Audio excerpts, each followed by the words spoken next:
As Hillary Clinton focuses on November, there's one problem. Bernie Sanders still won't go away. Sanders vowed today to stay in the race. This after he zipped around our nation's capital today, first to the White House, then to the Capitol before meeting with Joe Biden at the vice president's residence. And tonight he holds a rally in southeast D.C.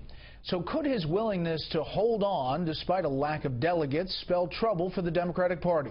Senior political correspondent Mike Emanuel tonight with more on the Democratic divide. After 25 years as a political outsider in Washington, Bernie Sanders finally received something sources say he has craved: respect. Sanders was welcomed to the White House by President Obama for a private meeting in the Oval Office, the first of many high-profile meetings with prominent Democrats. And even though his path to the presidency is all but closed, Sanders wants to make his mark on the Democratic Party's agenda. We should not be having many of our young people leaving college deeply in debt.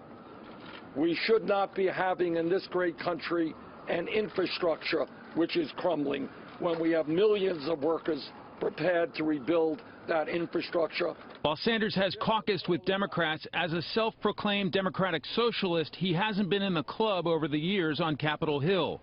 Today he signaled he's willing to cooperate with Hillary Clinton soon. I look forward to meeting with her in the near future to see how we can work together to defeat Donald Trump and to create a government which represents all of us.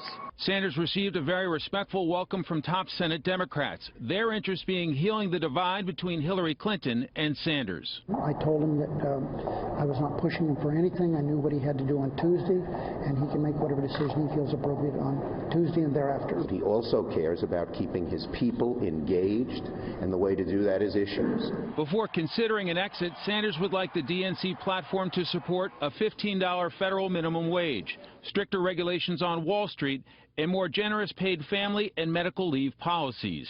Last night, upon arrival back home in Vermont, Sanders received a warm reception from longtime supporters. Thank you, Bernie. But Sanders wasn't happy to see reporters, perhaps worried he'd get questions about dropping out. I thought we had the press was not here. Trying to win over his supporters in the more liberal wing of the party has pushed Hillary Clinton to the left heading into the general election.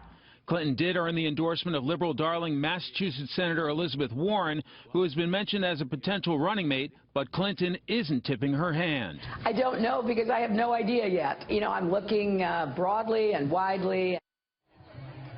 This evening, Sanders will hold one of his trademark rallies here in Washington. His aides are not expecting a massive crowd, with the race now looking like it is over. Brett? Mike Emanuel here in D.C. Mike, thanks.